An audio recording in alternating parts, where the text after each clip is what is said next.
বরবাদ হোক আর সরবাদ হোক, এটা আমার দেওয়ার বিষয় না। আমার দেওয়ার বিষয় হলো ইন্ডাস্ট্রির মানুষ যদি ভালো জিনিসকে সাপোর্ট করতে চায় না, মানে করো তারা সবসময় যে দেখেছে যে ওই যে যেমন ইন্ডিয়াতে ইন্ডাস্ট্রিতে এক হাতে খায় আর এক হাতে ইন্ডাস্ট্রির মানুষ বুঝা ফেলায়, যেই জন্য ইন্ডাস্ট্রির প্রতি একটু রাগ আমি। কারণ ইন্ডাস্ট্রির লোকগুলো শিখছে সব চামচামি করা, ঠিক আছে? হ্যাঁ, ইন্ডাস্ট্রির লোক শক্তের বক্ত নরমের জম। এক এমডিকে এক গ্রুপ যায় ফুল দিতে, আরেক গ্রুপ করে পদত্যাগ। তো ওই জায়গায় কী কথা কো, তাই না? এক গ্রুপ যায় ফুল দিতে, আরেক গ্রুপ দিয়ে আবার শুভেচ্ছা জানায়, আবার এক গ্রুপ তার বিরুদ্ধে আন্দোলন করে। এই ধরনের যদি ইন্ডাস্ট্রিতে হয়, এবং হাস্যকর যদি হয়, তো মানুষ আমাদের থেকে হাসে। তো এই তো আমরা লজ্জার পাত্র। তো এই কারণে ইন্ডাস্ট্রির এখন আর ভালো লাগে না ইন্ডাস্ট্রি, ঠিক আছে?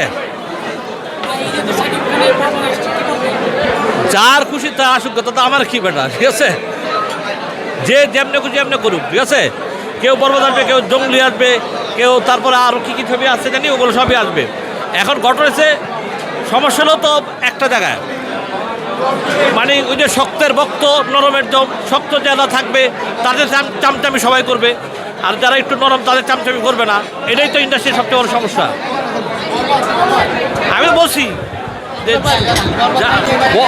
বরবাদ হোক আর সরবাদ হোক, এটা আমার দেওয়ার বিষয় না। আমার দেওয়ার বিষয় হলো ইন্ডাস্ট্রির মানুষ যদি